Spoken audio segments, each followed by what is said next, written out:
네, 반갑습니다. 끝장에게 노선생입니다. 이번 시간은 저번 시간에 이어서 유형자산 다음 부분입니다. 챕터로 보자면 무형자산이라고 되어 있는데요. 우선은 ERP 시험에서는 무형자산이 거의 나오지 않습니다. 하지만은 혹시나 모를 나올 수 있는 상황이 있기 때문에 기본적인 부분 위주로 해서 제가 정리를 좀 해드릴 겁니다. 그래서 정리만 하고 넘어갈게요. 자, 우선은 무형자산은 형체가 없다가 키워드죠. 그래서 무형이 되고요. 그 다음에 이것도 유형자산과 마찬가지로 1년을 초과한다라는 말이 있습니다. 이게 이제 비유동자산이 되는 근거이고, 마찬가지로 목적은 영업 목적입니다. 그래서 이 세 가지 키워드가 유형자산과 거의 동일한데 단 한 가지 형체가 없다, 이 부분만 다르다는 겁니다. 체크하고 넘어가시고요. 그 다음에 무형자산 인식 요건입니다. 무형자산을 인식하기 위해서는 먼저 미래 경제적 효익의 유입 가능성, 그러니까 돈 벌 수 있는 가능성이 높아야 된다는 거고, 그 다음에 이것도 취득 원가에 대한 신뢰성 있는 측정이 가능해야 된다라는 키워드가 있습니다. 자, 그리고 무형자산은 다음과 같은 특징이 있습니다. 형체는 없지만 식별 가능하다. 식별 가능하다는 거는 외부로부터 특허권이나 뭐 이런 것들을 사온다면 이제 식별 가능하다라고 하는 거고요. 통지하고 있으며 내가 그 권리를 가지고 있어야 되고, 그리고 미래 경제적 효익, 이 말 또 나왔죠. 미래에 내가 이걸 통해서 돈을 벌 수 있어야지만 무형자산으로 볼 수 있다. 뭐 그런 이야기가 되겠습니다.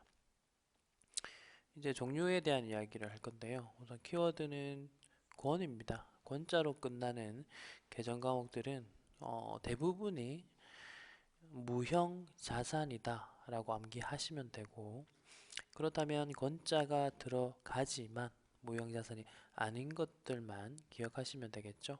그 중에 하나가 이제 전세권입니다.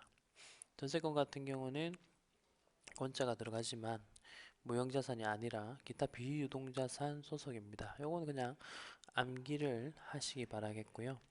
두 번째, 권자가 들어감에도 불구하고 혹은 뭐 라이선스나 소프트웨어처럼 우리가 알고 있는 무형 자산임에도 불구하고 그 앞에 내부 창출이라는 단어가 만약에 붙잖아요. 예를 들면 내부 창출된 특허권 이런 식으로 말하잖아요. 그러면은 무형 자산이 아니다. 왜냐하면 내 스스로가 내부적으로 뭐 김치 레시피를 개발했다 치볼게요. 그리고 내 스스로 특허권이랍시고 내부적으로 창출을 한 거죠. 그리고 이 레시피는 100억 원짜리야 하면서 우리 재무상태표에 무형자산으로 기록을 한다면 말이 될까요? 말도 안 되죠. 네, 그렇기 때문에 떤 무형자산 계정 과목이든 간에 앞쪽에 내부 창출 이런 말이 붙는 순간 그것은 네, 무형자산이 아니게 됩니다. 자, 그리고 추가적으로 임차보증금이라는 계정 과목이 있는데 이 계정은 위에 있는 임차 권리금 계정 과목과 비교를 하시면서 보시면 되고, 이것도 마찬가지로 암기 방법은 권자가 들어가면 무형자산이고, 그렇지 않은 그냥 임차보증금은 기타 비유동자산이더라. 여기까지 보시면 되겠고, 자, 그리고 내부 창출 중에서 또 우리가 체크하셔야 될 부분이 있는데요. 이 부분은 바로 연구 단계와 개발 단계에 관련된 이야기입니다. 회사에 연구 개발 부서가 있으면 이제 R&D 부서라고 하는데요. R은 Research, 그리고 D는 Develop의 약자입니다. 그래서 우리 회사 내부적으로 연구 개발 부서가 있다면 거기서 발생하는 비용들을 과연 어떤 식으로 처리하는 것이 좋을까에 대한 논의가 생기는데요. 우선은 연구 단계가 먼저고, 그리고 개발 단계가 다음입니다. 연구 단계 때는 여러 가지 자료들을 모으고, 그리고 그 자료들을 바탕으로 해서 연구를 하는 단계죠. 그래서 그때 발생하는 비용들은 연구비라고 하고요. 모두 비용 처리하면 됩니다. 자, 그런데 개발 단계로서부터는 이제 뭔가 점차적으로 물건들이 윤곽을 나타내고 생산되는 시제품들이 발생하는 시기죠. 그렇기 때문에 개발 단계에서 실질적으로 자산의 조건을 충족시키는 지출 뭐 이런 표현을 쓰는데요. 그때 발생하는 비용을 개발비라고 하고 이 부분은 자산으로 처리를 합니다. 그래서 이것이 바로 여러분들이 암기해야 되는 포인트입니다. 보시다시피 개발비는 B로 끝나는데 많은 분들이 비용이 아닌가 하고 헷갈립니다. 요거는 무형자산이고요. 암기를 하시기 바랍니다.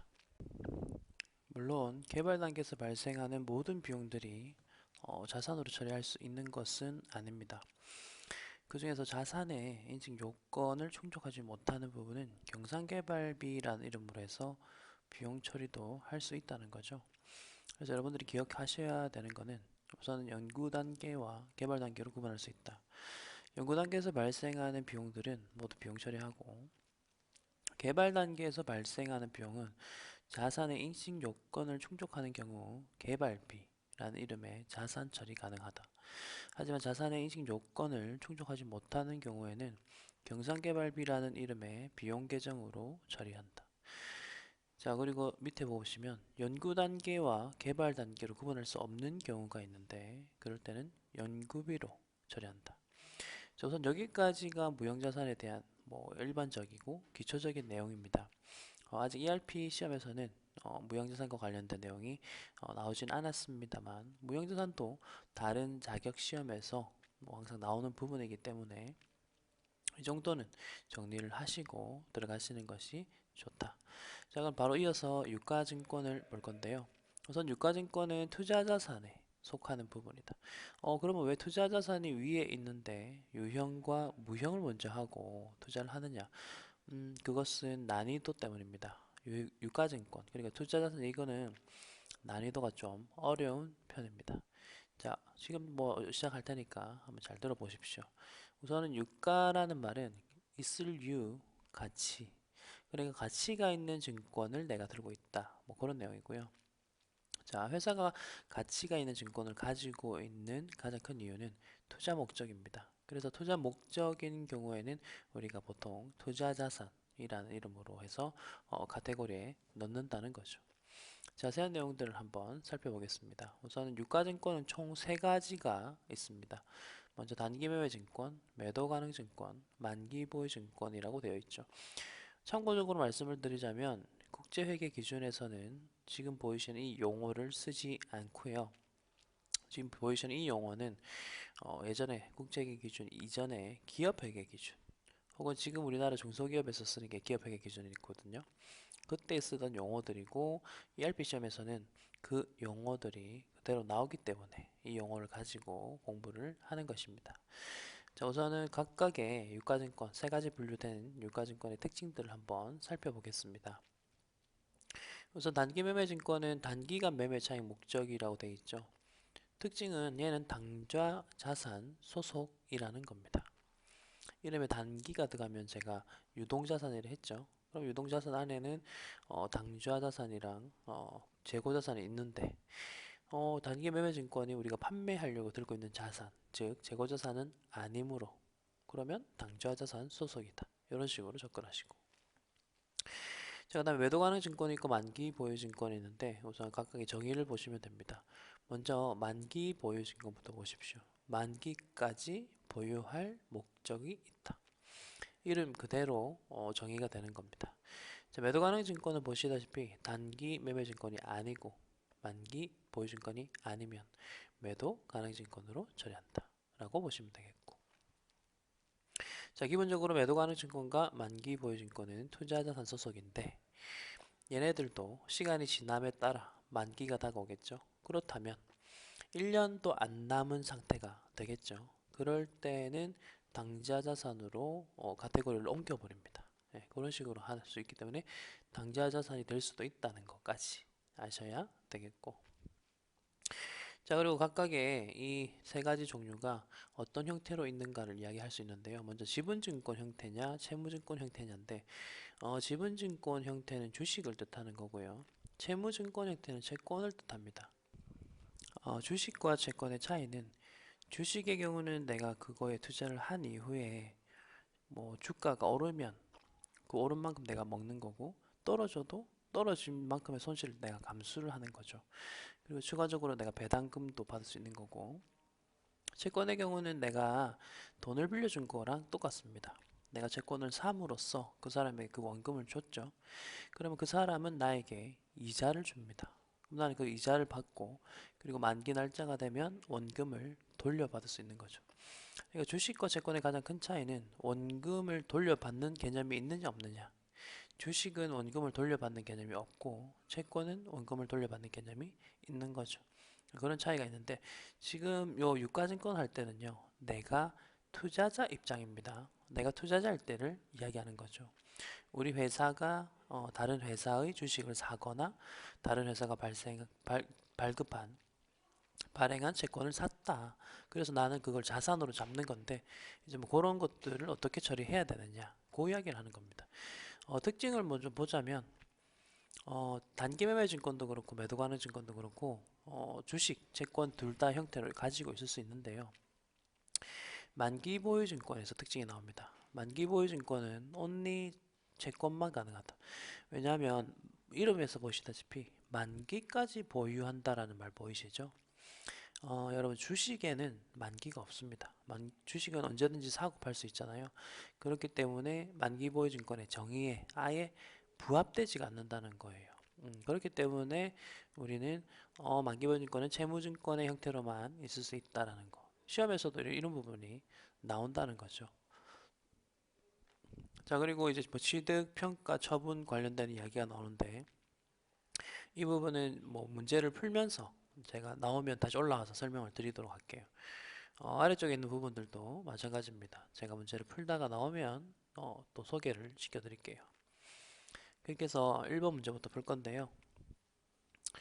자, 시험 목적으로 참고적으로 좀 말씀을 드리자면 지금 하는 이 챕터는 여러분들이 하다가 정 안 되면 그냥 버리셔도 크게 상관은 없습니다. 왜냐 어렵잖아요. 그리고 이 챕터에서는 문제가 나와봤자 한 문제 나오거든요. 그러니까 연습 몇 번 해보시다가 이건 내가 좀 못하겠다 싶으면 그냥 버리십시오. 자, 보겠습니다. 일반 기업회계 기준상 금융자산. 자, 이름도 금융자산이라는 이름으로 일단 나왔고 틀린 것은 이라죠. 그리고 보기를 보시면은 단기 매매 증권, 만기 보유 증권 이런 이야기 나오죠. 이거는 뭐냐? 유가증권에 대한 문제이다. 그럼 이제 하나씩 보겠습니다. 먼저 첫 번째 1번. 단기간 내에 매매 차익 목적. 이거 정의가 나온 거고요. 단기 매매 증권으로 한다. 맞는 말입니다. 근데 문제에서는 틀린 것을 찾으라 했죠. 이건 답은 아니고. 채무증권은 단기 매매 증권으로 분류가 안 되면 만기 보유 증권으로만 분류가 가능하다. 우선 이게 틀렸거든요. 자, 1번의 답은 2번인데 왜 그런지 한번 보겠습니다. 아까 위에 올라가서 자, 채무증권 이거 보이시죠? 채무증권은 보시다시피 단기 매매 증권도 가능, 매도 가능 증권도 가능, 만기 보유 증권도 가능. 총 세 가지가 가능한 거예요. 그런데 문제에서는 단기와 만기만 가능하다 했다. 틀린 말이죠. 요것만 가능하다. 틀린 말이죠. 매도 가능 증권도 가능합니다. 그래서 답은 2번이 틀린 말이 되고요. 그 다음에 3번, 4번 보기를 가지고 우리가 다음에 나올 수 있는 문제들을 좀 예측을 해볼게요. 자, 단기 매매 증권은 취득 시 수수료가 발생하면 비용으로 처리한다. 맞는 말. 만기 보유 증권은 취득 시 수수료가 발생하면 원가에 가산한다. 이런 말이 나오거든요. 자, 올라와서 봅시다.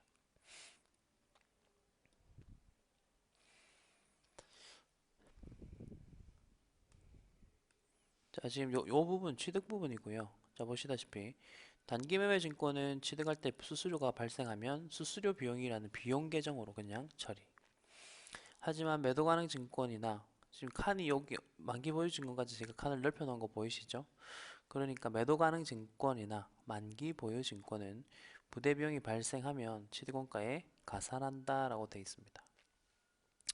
자, 이건 팁으로 하나만 알려드릴게요. 자, 기본적으로는요, 회계에서 모든 자산을 취득할 때 발생하는 부대 비용은 그 자산의 취득원가에 가산하는 것이 원칙이다. 일단 그거 암기하시고, 두 번째, 하지만 단 한 가지 단기 매매 증권이라는 이 자산만은 취득 시 발생하는 부대 비용이 있으면 가산하지 않고 그냥 비용 처리하고 끝내버린다. 이거는 이유가 있어요. 왜냐하면 단기 매매 증권은 지금 내가 샀다가 바로 팔 수도 있거든요. 그러니까 굳이 자산 처리를 할 필요 없이 비용 처리를 미리 해버려도 큰 문제가 없다. 반면에 매도 가능 증권이나 만기 보유 증권은 기본적으로 1년 넘게 가지고 있을 것들이잖아요. 그러니까 걔네들은 지금 비용 처리를 해버리면 이게 수익 비용이 일치가 안 되거든요. 내가 수익이 실현될 때 그거에 대응되는 비용도 인식을 해야 되는 게 바로 회계입니다.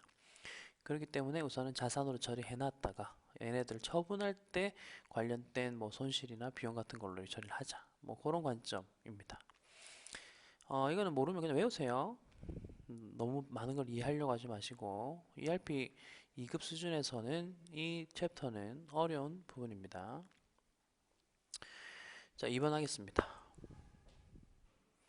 자, 2번도 보시면은 단기간 매매 차익 목적이라는 말. 이 말은 단기 매매 증권에 대한 정의고요. 자, 그리고 2019년 12월 31일 결산 시점이란 말을 했고, 문제에서 물어보는 거 잘 보세요. 평가손익이죠. 단기 매매 증권의 평가손익이 얼마냐? 라고 물어보고 있습니다. 자, 근데 시점이 2017년 9월 1일부터 해서 18년 말, 19년 말 이런 식으로 나오고 있습니다. 우선 이거는 그림을 통해서 이야기를 좀 할 수 있습니다. 자, 회계는 기본적으로 그림을 그려서 공부를 하는 게 낫다는 거죠. 자, 2017년 9월 1일부터 해서 시작을 해볼게요. 자, 이때 보시면은 1만주, 만주를 샀고요. 한 주당 1,000원에 샀다. 자, 액면가액은 중요하지 않습니다. 내가 주식을 발행하는 입장이라면 우리 액면가가 얼마다가 중요한데요.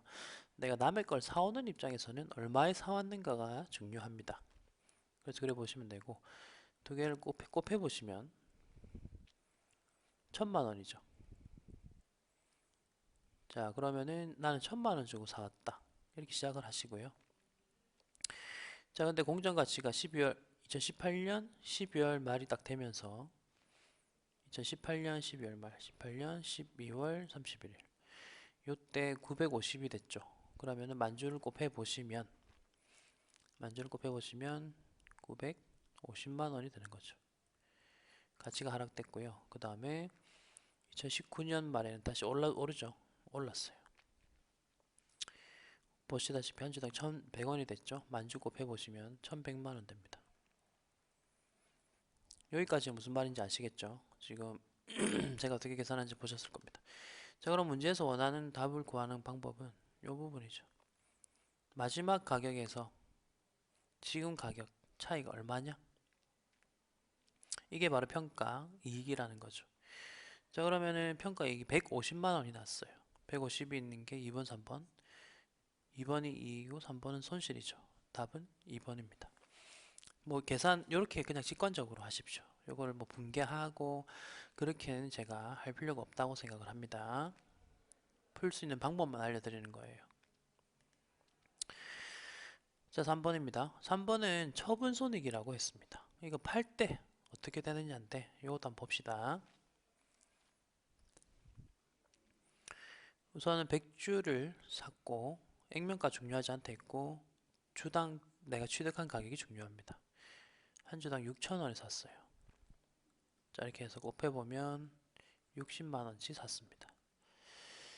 자, 그 다음에 단기 중에 주당 750에 팔았다라고 돼 있죠. 자, 이거는 조금 간단한 문제다. 왜냐하면 100주 중에서 100주를 그냥 팔아버렸죠. 근데 한 번씩 100주를 샀는데 50주만 팔았다 할 수도 있거든요. 그러면 그 개수도 맞춰서 계산해 줘야 된다는 거죠. 자, 어쨌든 7,500원 요거를 100주 곱해 보시면은 75만원 나오거든요. 그럼 이 두 가지 금액의 차이만 보십시오. 이거 다 차이만 바로 보면 안 된다. 차이만 바로 보면 안 되겠고 이거 좀 지울게요. 자, 여기 보면 전기말 공정가액이라는 게 있죠. 중간에 평가를 한번 했다는 건데요. 우선은 시작가부터 갈게요. 맨 처음에 60만원에 샀고 그 다음에 전기말이 되었고 전기말에 7,900원이죠.